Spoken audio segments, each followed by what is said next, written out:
From UFOs to psychic powers and government conspiracies, history is riddled with unexplained events. You can turn back now or learn the stuff they don't want you to know. A production of iHeartRadio.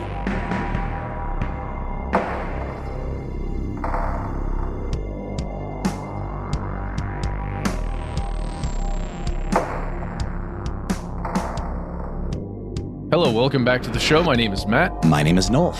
They call me Ben. We're joined, as always, with our super producer, Dylan, the Tennessee Pal Fagan. Most importantly, you are here. That makes this the stuff they don't want you to know. If you are listening to this the evening it comes out, welcome to November 4th. You have survived Halloween. So happy Halloween to all those who celebrate. And in a burst of, calendar asynchronousness, both of my stories are Halloween related today. So, sorry, it's still kind of spooky season. It's always Halloween in America. Mm-hmm. And in our hearts. Is the way I like to explain. We're going to get into so much stuff. We are going to talk about not just Halloween, but some occultish stuff, some recent discoveries. We're going to talk about a little bit of AI and some heist and recoveries as well. Before we do any of that, guys, I got to tell you, I read the dumbest story. I've been on this last meals thing for a minute now, but did you guys hear about a prisoner on death row who asked for a cigarette instead of a last meal? Was it the Icelandic breakfast? Have you seen this? Where it's like a cigarette? Finished breakfast. Excuse me. It's like a cigarette, a shot of espresso and vodka. Or something. Yeah, but what was the deal, Ben? He asked for a cigarette, but then he refused. Asked for a cigarette. Yeah. The prison authorities refused because it was, quote, harmful to his health. He was electrocuted a few hours later. Weren't they going to give it to him if he would do a PSA, like an anti-smoking thing or something? Maybe I misread that. That would have been hilarious, though. Well, we've got a lot of weird stuff going on. This smoke. Is definitely not what's going to kill me. Yeah, if you smoke, you will go to the death row. We also death row is the label that pays me. I'm so sorry, guys, it's the time for gallows humor. Let's make this our cold open. Oh, please.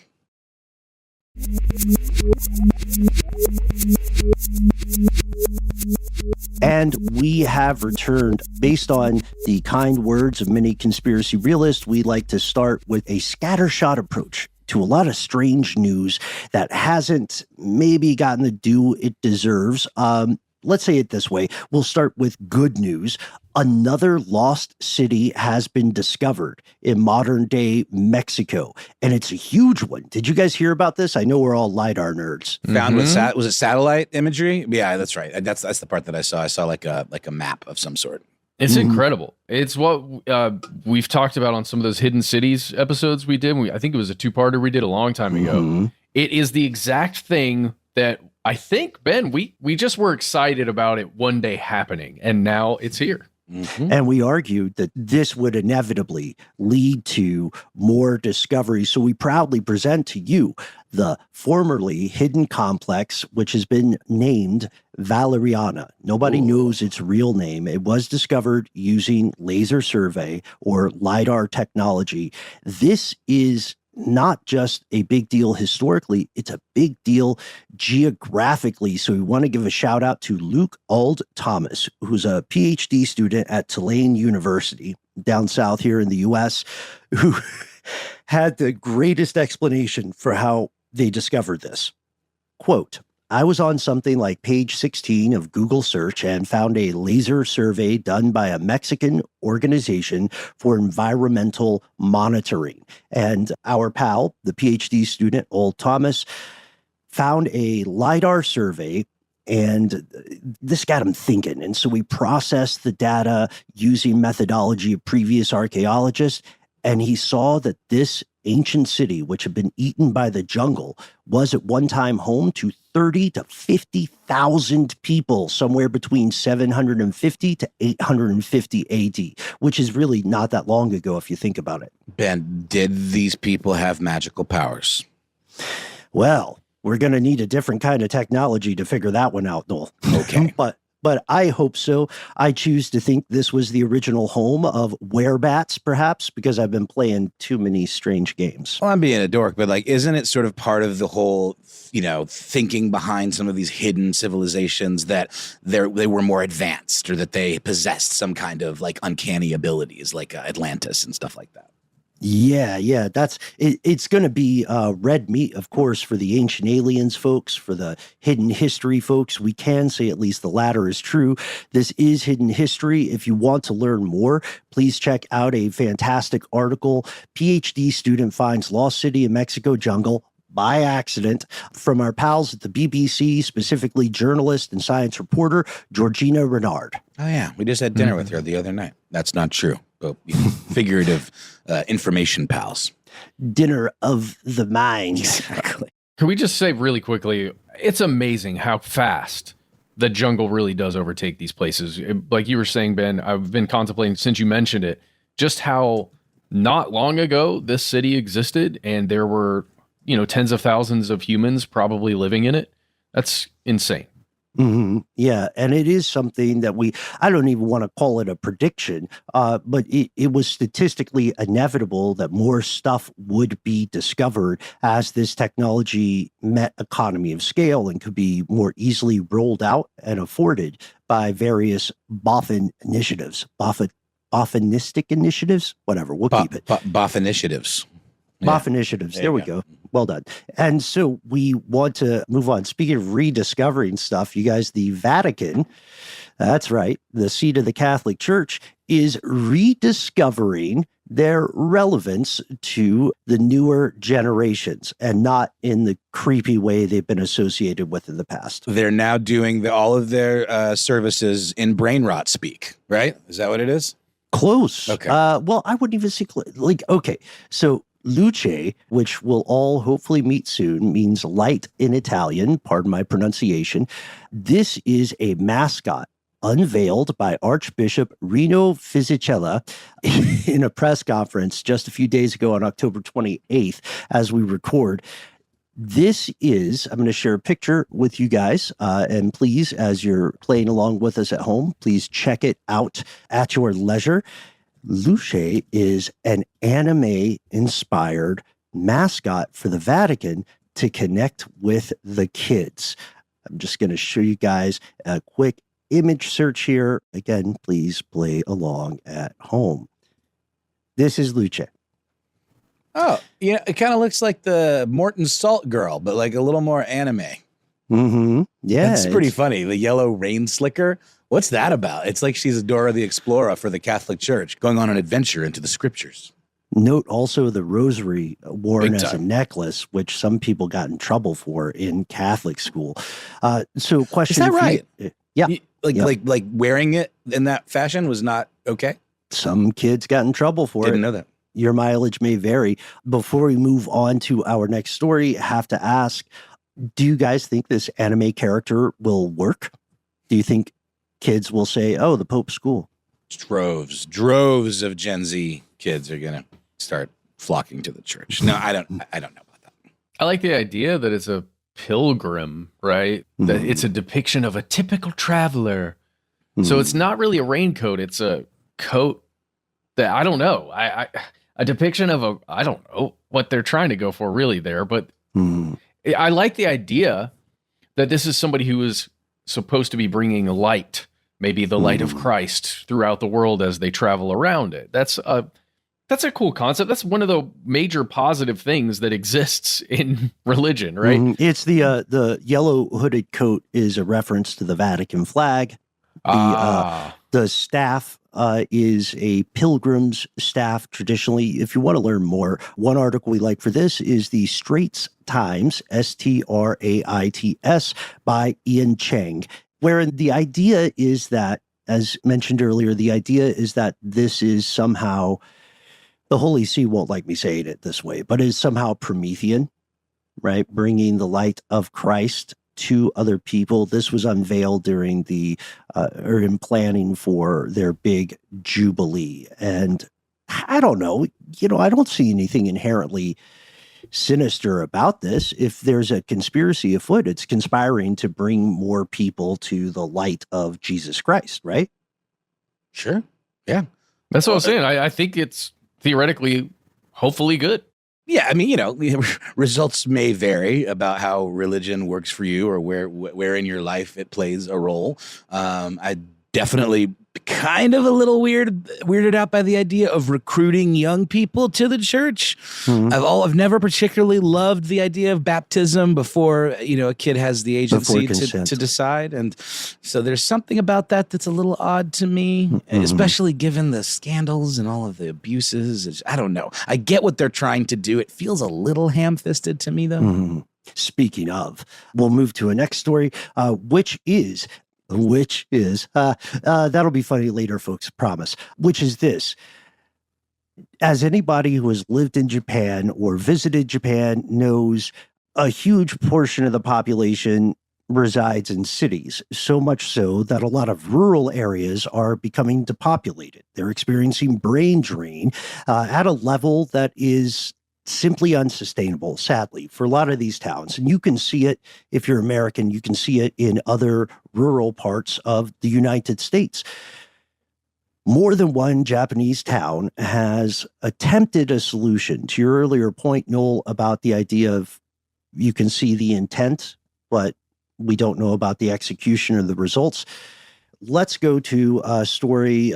You find it cited everywhere. Sky News has a great write-up on it. Japanese villages are replacing young people with mannequins as the population plummets. I'm sorry? Like those body pillow things? Like, what are we talking about here? Here's a picture sharing this. These are the mannequins that are being put around town in public spaces. Would we like to describe them? Nightmare fuel? Matt, how does this hit you, brother? This is terrifying to me. I don't know. Scarecrows, but less useful. Definitely not human looking. They're definitely wrought in humanoid form, but they're clearly not real children. They've done this such that now this small village in particular, I pulled this picture from a town called Ichinono, and this town is now, quote, outnumbered by puppets. There are fewer than 60 people who live in the southern village, and most of them are older, which happens a lot in places with, declining birth rates and brain drain. And I got to tell you, it seems like a good-hearted conspiracy, well-intentioned, but if it is meant to heal feelings of loneliness, would it not just accelerate those feelings?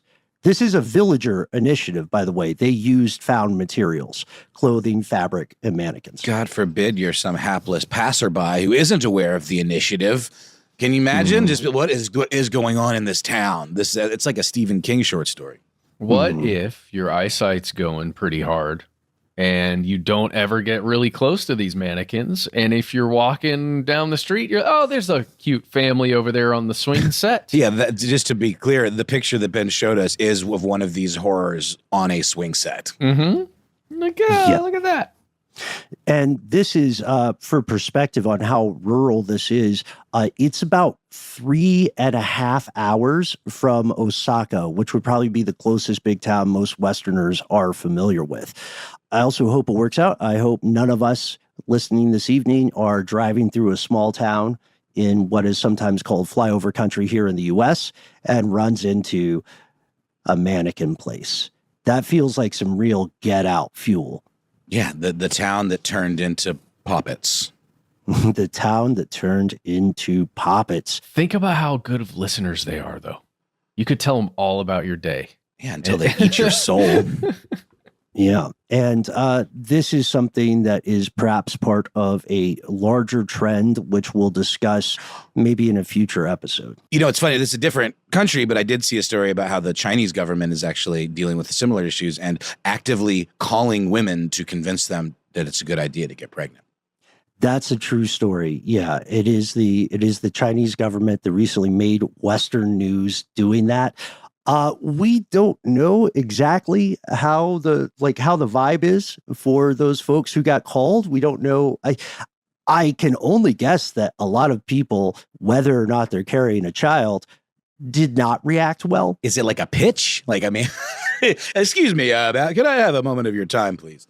Are you familiar with breeding? Yeah, it seems like an unrealistic idea, similar to the idea that Russia wants Google, and Google will come up later in tonight's Strange News segment. Russia wants Google to pay a fine. We all read about this, right? Because this has made the rounds. Russia wants Google to pay a fine, like as a state organization, and it is a number higher than any amount of currency that exists on Earth. Oh, a gajillion, billion, zillion, something like that. But in rubles, right? Yes, of course, which would make it even a larger number, if I'm not mistaken. Right, 20.5 decillion, decillion. And this is more than the entire GDP of the planet. A Russian court, not a private entity, has ordered Google to pay this fine with, additionally, a $1 million US dollar penalty for every day they don't pay. I'm sure Google will get right on that. So I'm sure they will. The way you would write this out would be a decillion is 20 followed by 33 zeros. Google is valued at $2 trillion, which is already honestly not real money. And isn't the word Google a bizarro giant number about like a certain, like a crazy amount of zeros? Yes, it is a purposeful misspelling of a Google, the number 10 to the 100th power. Got it. Yeah, so they've always been dreaming big. I got to tell you, this story has been making the rounds pretty often, but I don't know if it, now, far be it for us to portray ourselves as experts in the world of economics, but guys, I don't think they're going to pay it. Yeah, thinking you're probably right there, Ben. I mean, I gotta say though, the fact, the way you had to describe this number, and then me immediately being like, oh, isn't that kind of what a Google is as well? Do you think it's a symbolic, like middle finger kind of thing, almost like a little bit of a wink, wink, like the reference to the name of the company? I know it's not the same as a Google, but it is a similarly absurd number. Yeah. I think that's a good point, because we also have to consider the larger context. Google has accumulated a lot of fines in Russia. They've already, before this happened, they already were in trouble, right? And their largest fine, aside from this, is a 4.7 billion US dollars fine issued by the EU in 2018 for some antitrust stuff. And that translates to 4.34 billion euro, which is still minuscule, tiny in comparison to what Russia is demanding. What they really want is for Google to restore YouTube accounts of state-run propaganda, which is, again, I don't think they're going to do either of those, right? Like, why would you? I mean, I don't know. It doesn't seem like the smartest bet to play ball with a government that's that outwardly corrupt. Well, I mean, Google can decide that anyone has violated whatever terms of service, right? And then just say, no, you don't have access anymore. Because they're a private entity. Private company. Yeah. They don't owe it to the Russian government to give them back their accounts. Oh, wait. Sorry. They're a private entity. Shout out Alphabet. But yeah, I'm curious about this one. I think a lot of us are. We know that Google is no stranger to different pretty ambitious accusations. Just to give you a sense of how unrealistic this Russian fine judgment is. So we talked before about how a billion is much larger than a million. We talked before about how a trillion is much larger than a billion. To reach a decillion from a trillion, you have to multiply that trillion by 1 million. Take what you've multiplied, multiply that by another million, and then take that and multiply that by another million. You lost me at math, Ben. Sorry to say. One website said it was $2 trillion billion, and your brain goes, huh? Billion zillion. That's how the Brits were right. Might as well. Yeah. Okay. Yeah. So good luck, Google. We've all gotten in situations. You're probably going to get away with this one. Obviously, it started with the invasion of Ukraine. I just hope Google's going to be okay, guys. That's just Yeah. Oh, yeah. What do we say? Thoughts and prayers, right? 2 undecillion rubles to you. We're going to start a GoFundMe for Google. You know what I mean? Just to make sure they're in a good spot. We've got a bunch of other stuff we're not going to get to. There was a great cheese heist. not just a good cheese. We've spoken of previous cheese heists. Yeah. This is a big one. There was some artisanal cheeses valued in the hundreds of thousands of pounds. Yeah. So we've got we have a story about the Great Cheesespiracy. There's a very special episode on that coming out on another show. These con artists made out with $540,000 worth of cheddar. That's a lot of cheddar. That's a lot of cheddar. That's a lot of pony bones. And maybe, just maybe, by the time you're hearing this, elephants in Colorado will have the right to sue for release from a zoo. What are we talking about? We'll have to tell you later. For now, we're going to take a moment for a word from our sponsors, and we will return with more strange news.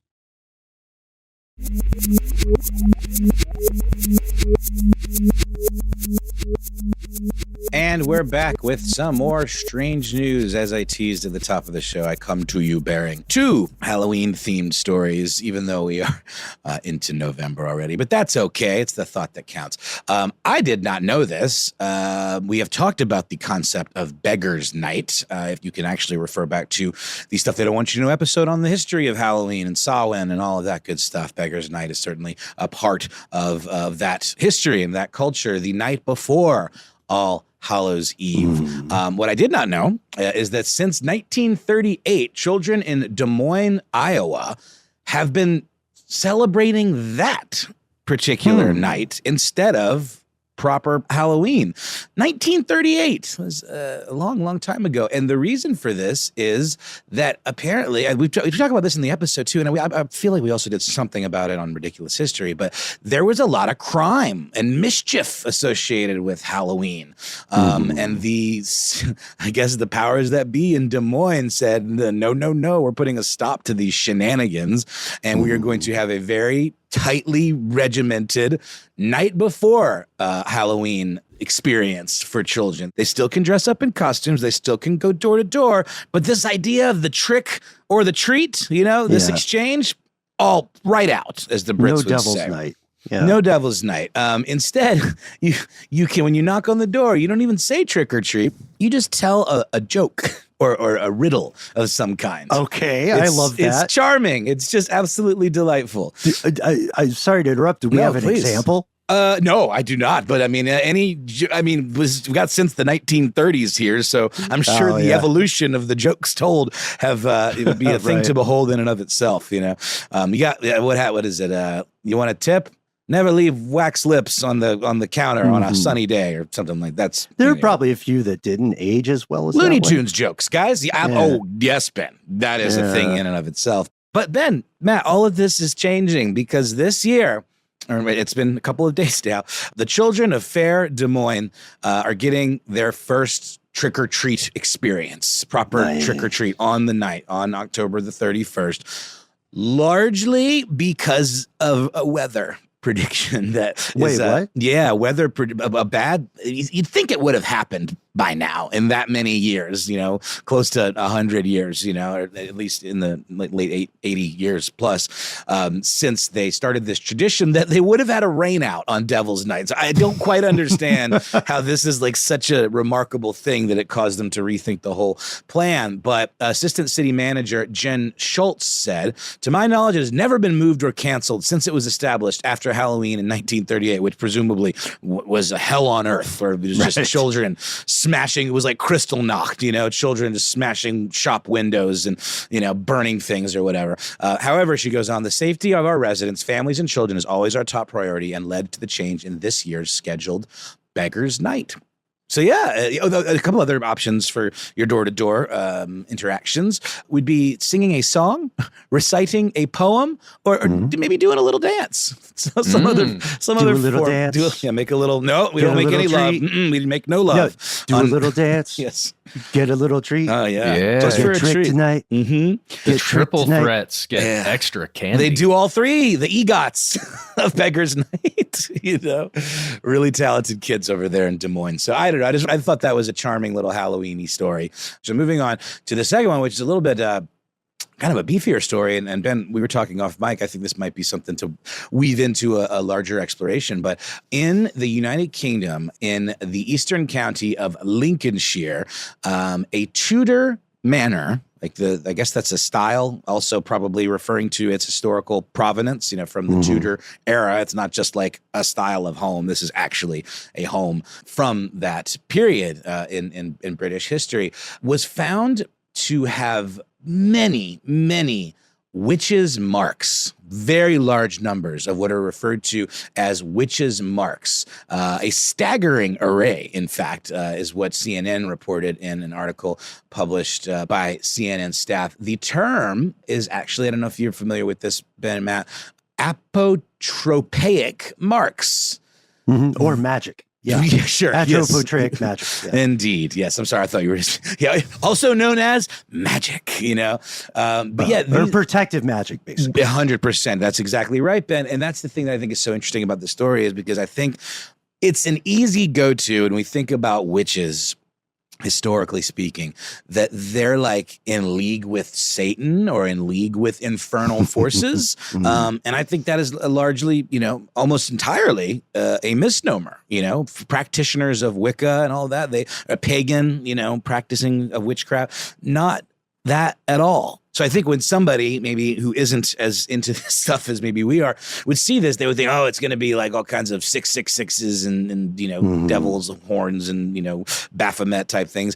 Not the case. It's really fascinating, the kinds of things that were found. The English Heritage Society, I guess, released a statement on this, referring to around 20 carvings discovered by Rick Berry, an English heritage volunteer who spent 2 years at this property mapping all of these designs. And they include lots of different things. One particular design is known as a hexafoil, which is a circular kind of design that is meant to have a 6-petal kind of flower array in the middle. However, it appears that this particular design wasn't finished, and the one theory is that it may have been beyond the skill of the carver, whatever that means, because these are etched into very stone surfaces.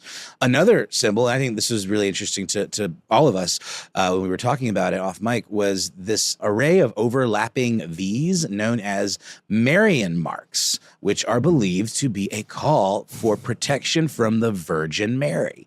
As well as a pentangle, which I think many folks would be more familiar with, which is designed to protect against evil or intended to protect against evil. But guys, it kind of blew my mind a little bit, the idea of this intersection of something like Catholicism or Protestantism or whatever into these clearly more like pagan type practices. Is this religious syncretism? That's right. Yeah. And also was it protection of the Virgin Mary? By. Protection from, not against her. It is calling on her to protect them. So when I say asking her for her protection, but for intercession. When you say religious syncretism, Ben, what do you mean? Oh, this is something that's, I think, quite fascinating to all of us. And we've explored this in previous evenings. Religion as technology. We don't mean that in an offensive way. We mean that in a very academic way. So let's say you are a missionary back in the 1400s or the 1500s. You roll into a brand new land and you see they already have their own rich, ancient, millennia-old tradition of spiritual beliefs. You don't tell them they're wrong. You tell them they have been doing what you told them about earlier, I see what you mean. Just using different names. Yeah, I'm familiar with the concept of religious syncretism. I didn't quite understand how it applied here. I totally get it now. This Virgin Mary stuff may well have been a product of whatever this individual was exposed to that maybe converged their pagan beliefs with something more resembling Christianity, right? 100%. Nailed it. Another thing that I found super fascinating came from Kevin Booth, the head of collections at English Heritage, who said in the statement, quote, "It is astonishing that centuries on, the amazing old buildings in our care still have secrets waiting to be discovered." So English Heritage is a foundation that deals with it protects and preserves, maybe even restores some of these old buildings and homes and manors or whatever, of which England is absolutely lousy with. He goes on, "The old hall, as it's referred to, was undoubtedly had a tumultuous past, not least under the ownership of the apparently unpopular William Hickman. But why it's the scene of quite such a high concentration of protective carvings remains a mystery. That William Hickman that he's referring to appears to have been cursed by one of these marks. This is the one sort of more infernal, though maybe the guy had it coming, it would seem so, kind of markings of the bunch. He owned the property from 1596. His name was found written upside down. And in the release, they mentioned that these types of marks were likely made to curse an individual. The idea of defacing someone's name, widely believed as a means of cursing, though this practice was much more common with Roman and Anglo-Saxons rather than the era that the English Heritage property sort of encompass. And I guess that makes sense. If anyone's seen Rome, the HBO series, there are some instances of cursing where like they will scrawl over somebody's name very violently or whatever and kind of shred their name, which is like almost the kind of thing you'd associate with a voodoo doll or one of the a puppet, one of those kind of stand-in, effigies that by hurting that, you're hurting the individual that it's associated with. Yeah, and I love that you open at the front with apotropaic magic, because this dates back so far, and the religious syncretism is fascinating. I almost said awesome, but I love that you're pointing out too, when the folks discovered this at Gainsborough Old Hall, they literally did find this guy's name written upside down, which was a really bad thing to do to people. Yeah, 100%. I do think, again, with the religious syncretism stuff, like this was something that was more prevalent in Roman traditions. So there's that kind of crossing the streams, I guess, for lack of a better way of describing it, kind of situation here.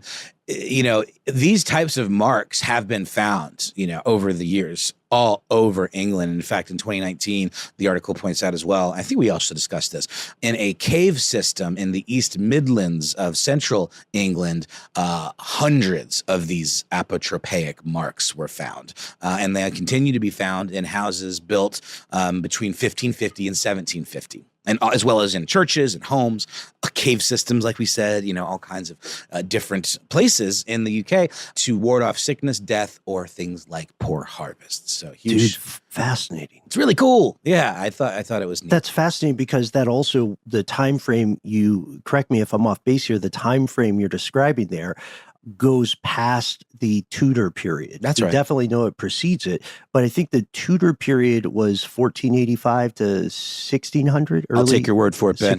I'm sure you're right. Yeah, I don't. No. That does seem to be correct in terms of like the how there was a little bit of a disconnect between those periods. So we got to get some witch marks going here. What if we go to the office, because we're heading to the office later in a few weeks. What if we start putting down some witch marks, guys, just to be safe? Right? That's the original alarm system. Come on, Matt. You got this. You be the leader of the witch mark initiative. I mean, yeah, I'm down. I'm down for spiritual protection like that. Yeah, let's do it. Just who knows what you're protecting against? Maybe it's the thing that brings in the money. I'm just saying, why? Like, it makes me wonder. All praise due to Mammon. This is a huge estate, right? Yes. This hall. There's a lot of money that flowed in and out of this thing. There are some powerful people that resided within it, and a lot of people who worked for. Let's put that in quotations. Worked for the people that were there that were powerful. It does make me wonder if there is specific protection against, the owners of this place with the guy's name written on there and everything. It does make you wonder if, they're in need of spiritual protection against somebody for some specific spiritual reason.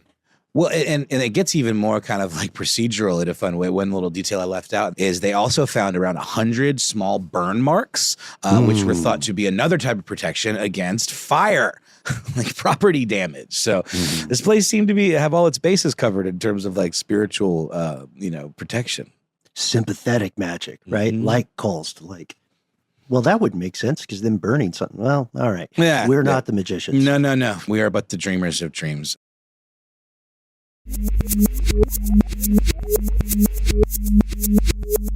The infinite money glitch that we discussed with the boys over there from My Mama Told Me. Well, it's begun. JP Morgan Chase is officially suing everybody that attempted this glitch. What? Who knew? No way. Yeah, I know. It's crazy. But, you know, as cynical as a lot of the story is, it's what's happening now. There were several people that attempted to get a lot more money than others via this, you know, check fraud / infinite money glitch. One case in Houston involved a person who deposited a counterfeit check for $335,000. And then immediately the person who owned the bank account that false check was inserted into via the ATM went inside and got out $290,000 and just foolproof walked out. Plan. I mean, Yeah. how what could go wrong? You know, This guy should write crime novels, honestly. right. I mean, a real evil genius type figure. Huh? Well, again, it's what we talked about on the show, and go listen to the episode we did with those guys from My Mama Told Me. But some people got out $80,000. Another person got out $141,000. Several people only took out, you know, a couple thousand, couple 10,000 maybe, not that much. But it doesn't matter to JP Morgan Chase. They've got everybody's accounts that, you know, committed check fraud. They know who these people are. In order to have an account, you have to submit all your information. So they're coming after everybody. And they're not just asking for the amount of money that was stolen from the bank via check fraud. They're asking for damages, lawyers' fees, interest, overdraft fees, all kinds of money. Can you imagine the overdraft fees if they calculated like what your actual balance should have been versus how much you quote unquote took out, you know, overdrafted? Those are already a grift. Absolutely. And now the blood's in the water, so the sharks come to swim, right? Yep. And just one little note here from CNBC. You can go check out this article written by Hugh Sun on October 28th, 2024, titled JP Morgan Begins Suing Customers Who Allegedly Stole Thousands of Dollars in Infinite Money Glitch. According to Hugh, who wrote it, he says, despite the waning use of paper checks as digital forms of payment gain popularity, there's still a major avenue for fraud, resulting in, I couldn't believe this, you guys, $26.6 billion in losses globally last year. $26.6 billion in check fraud. I can't believe that's still that much of a thing. What are they? Is that like considered breakage, you know, in the industry? Or It's like, shrinkage. Whatever. I just mean in terms of like, it's the cost of doing, if that's the cost of doing business and it wasn't enough for them to completely overhaul the check system, can you imagine the amount of money we're talking about, bigger picture, you know, like how much money is moving around in these institutions? Outrageous. I know. Especially if you think back to the TD Bank thing we just talked about, with some banks just having to at some point, or deciding to, let's say, throw in the towel when it comes to checking out what their, you know, customers are doing and what they're doing with their money. I don't know. Weird stuff. Just to stay on the money tip, guys, let's go to a report that comes out of Australia that I don't know, I think we find particularly charming. We've discussed it before on the show here, guys, but Bluey, the show Bluey, I think might be one of my favorite cartoons that's ever been created. Have you guys, did we talk about that before? I haven't seen a moment of it. I know it's much beloved though. Oh, okay. Oh, You mentioned it. Yeah. We've mentioned it in the past. Yeah. okay. Well, it's just fantastic. I don't care who you are. Anytime you can make a show that my son, you know, who isn't even 10 yet, loves and will make me tear up during the episode, you're doing something right. So here's the story coming to us via BBC News and Simon Atkinson. You can look it up. It's titled, Police Recover More Than 40,000 Stolen Bluey Coins. What? It's like a crypto scam? What are we talking here? Okay, right. That's what it sounds like on the surface, is what I thought too. But no, we are talking actual coins that were produced by the Australian Mint. It was reported back in July that 63,000 coins had been stolen from a warehouse where they were hanging out in Western Sydney. They were about to enter circulation when they were stolen. But now, authorities recovered over 40,000 of these individual coins after a raid on a property that was like 6 miles, 10 kilometers from where these coins were stored at that warehouse. When they picked them up, they found that there are 3 people The person that this report is talking about is somebody who was allegedly the getaway driver for a 3-person team, somebody who worked inside at the warehouse, somebody who assisted, and then this new person who was the getaway driver. But either way, they had these coins. It was only like 5 or 6 bags of coins, right? It's not that many. Do we know the denomination of the coins? I don't know the denomination. I know that they are valued at around $1 Australian dollar, which is about 0.65 US dollars, or about 50 pence. So they're kind of like a dollar. Yes, dollar coin. But they're being sold online for like 10 times that. So like 10 Australian dollars, right? Per one coin. So that establishes profit. There is value to them if you could turn them around, but it appears that these folks at least were unable to turn around many, right? There were 63,000 stolen in all. There were still 40,000 coins around, I guess, when they were found.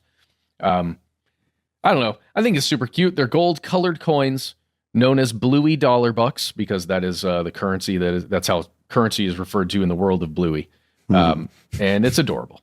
So this is like a commemorative thing because Bluey's so beloved in Australia that they just decided to like do these special edition coins and actually put them in circulation.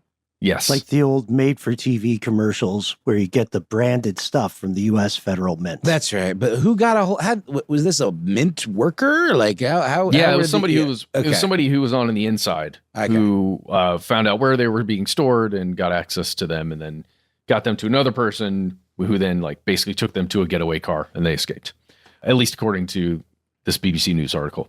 But the reason why they even minted these coins, guys, when we're thinking about the number of people you need to either go to the theaters to watch a movie, to turn on Netflix and stream a movie, to download a podcast, to watch a YouTube video, the threshold you need to reach for something to be considered a hit has changed so much, right?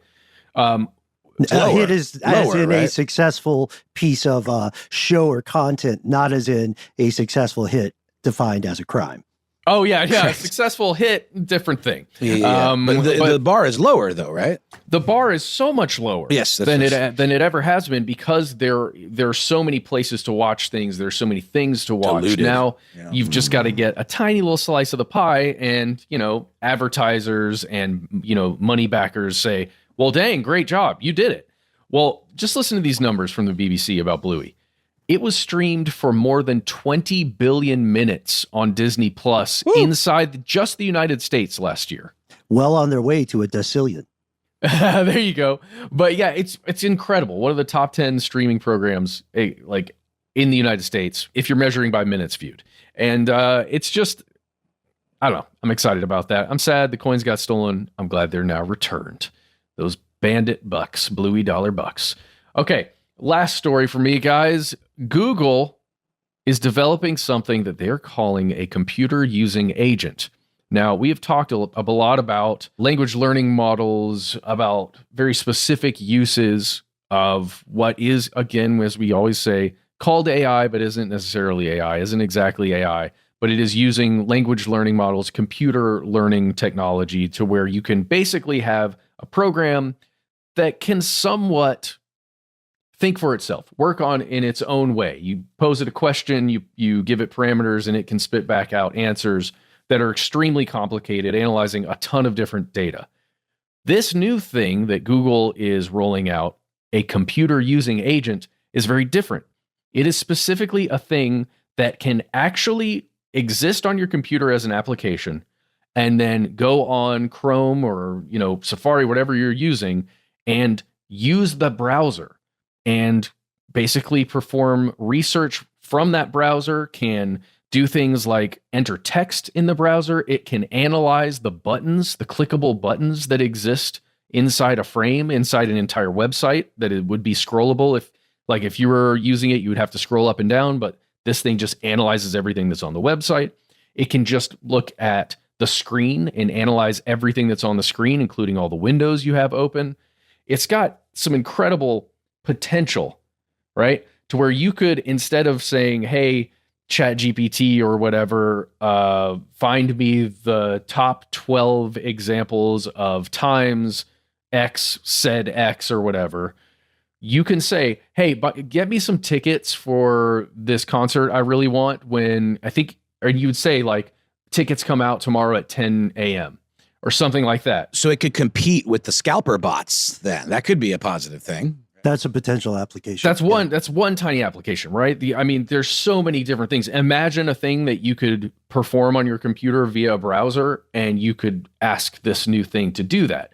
And, there would be varying results on whether or not it works, right? Or how well it works, at least for a long time, as something like this is first unveiled and then gets refined over, thousands, if not millions of uses.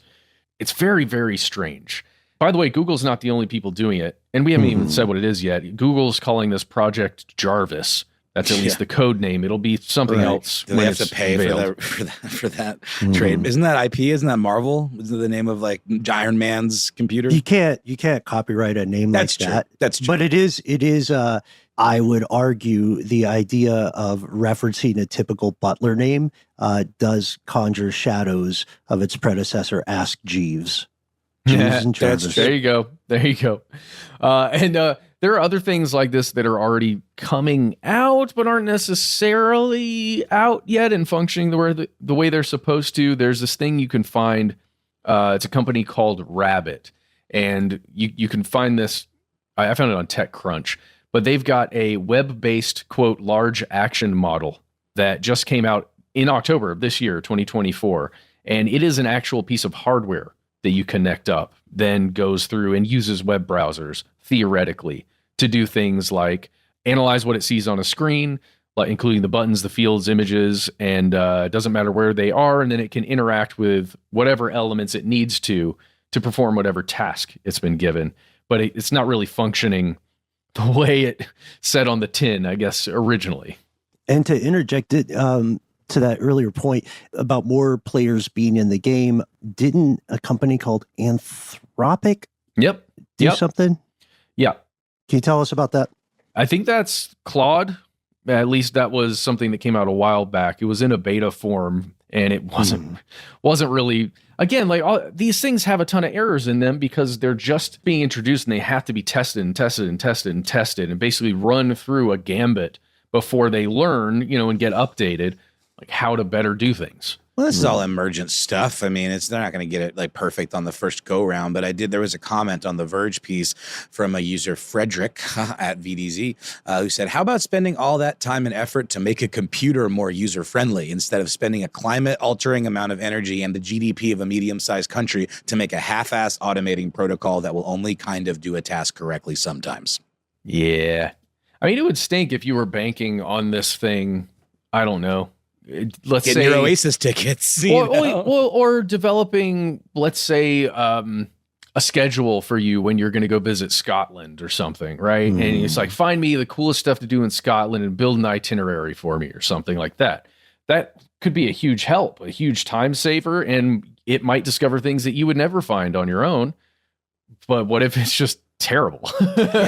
Another example, what if you are a PhD candidate and you take a Xin shortcut or attempt to when conducting some very serious research, and then you get referred to things that do not exist or are misinterpreted. I mean, there are real world consequences to this. And we also see, we see again the inherent flaws of these large language models, or large action models. Excellent marketing there, guys. You're so right, Ben.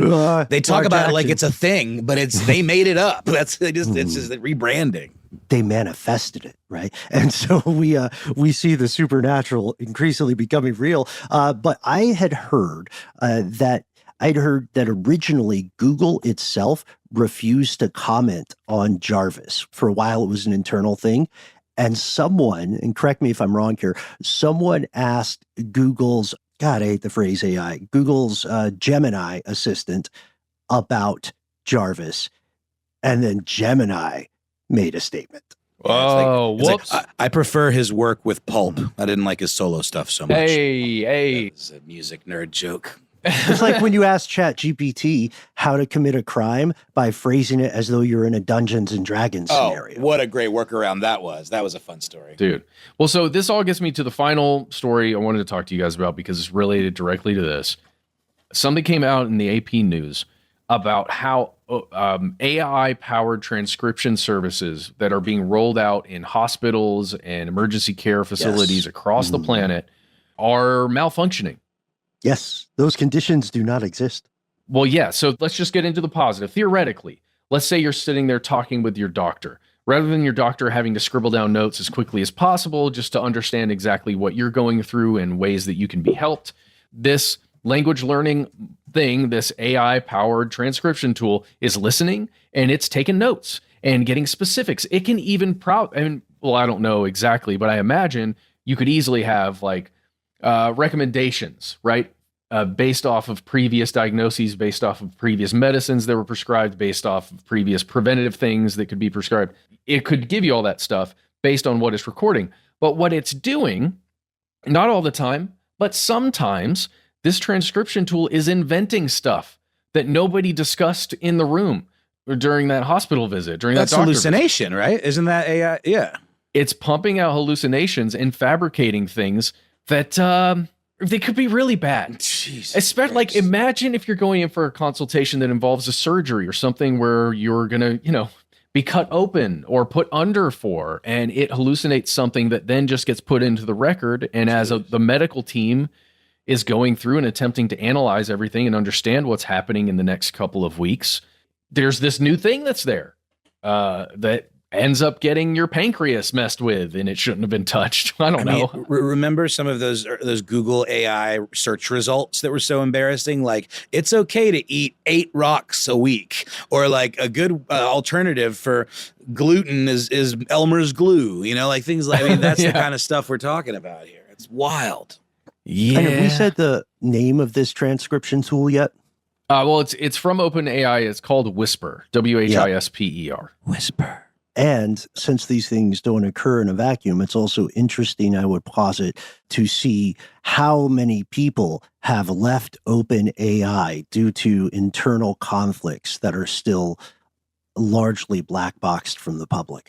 Mm-hmm. Due to NDAs, because NDAs do not apply if they concern the commission of a crime. However, the legislation has not codified what could count as LLM crime here. It'll be very interesting to see who is left holding the bag of badgers when someone dies as a result of these hallucinations in the medical field.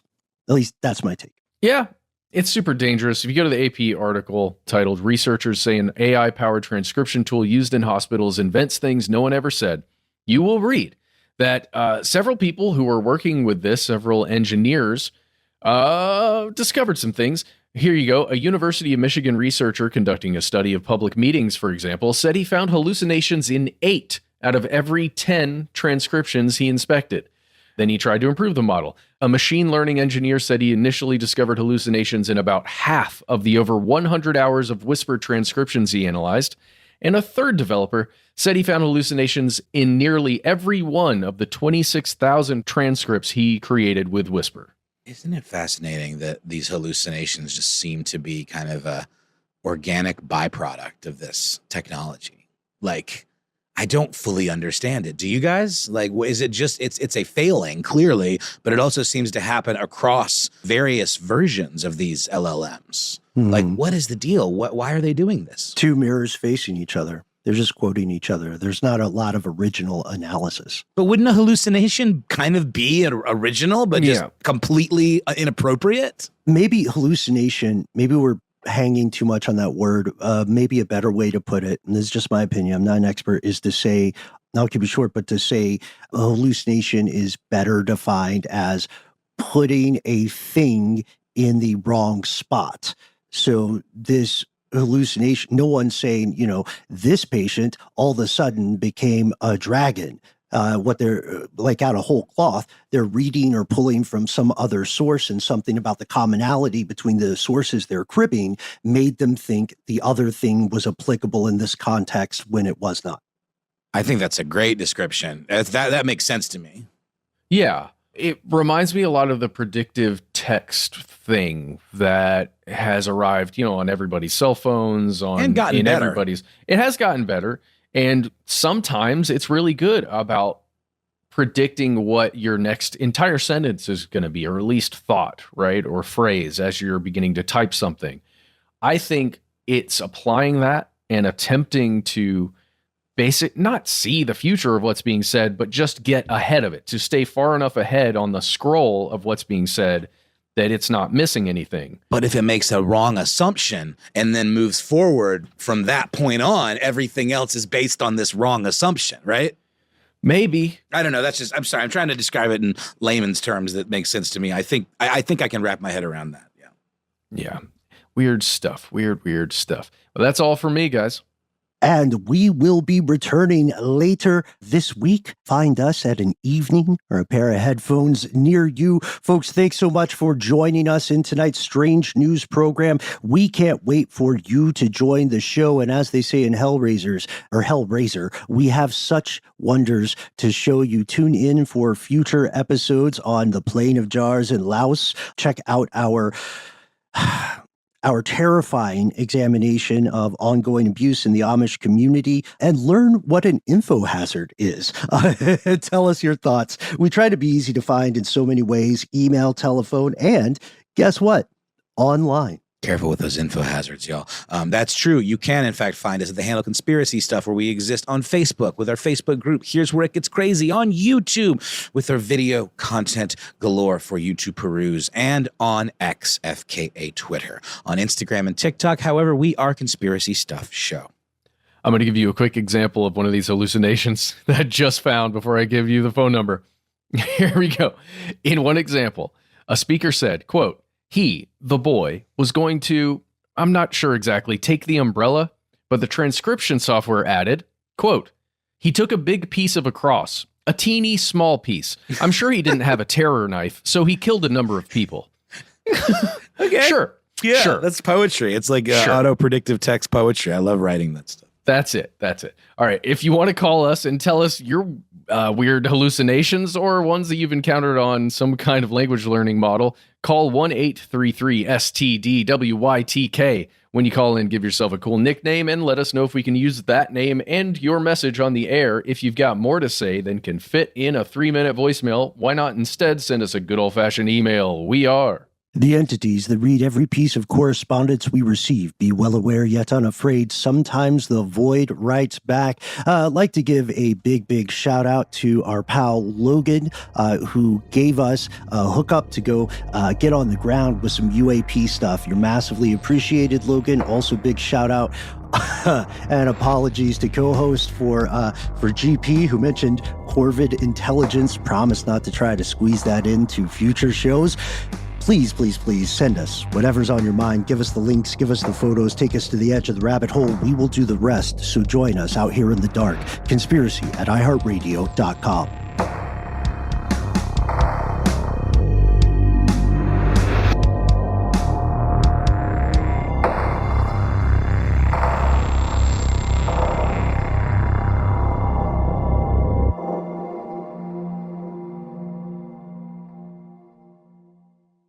Stuff They Don't Want You to Know is a production of iHeartRadio. For more podcasts from iHeartRadio, visit the iHeartRadio app, Apple Podcasts, or wherever you listen to your favorite shows.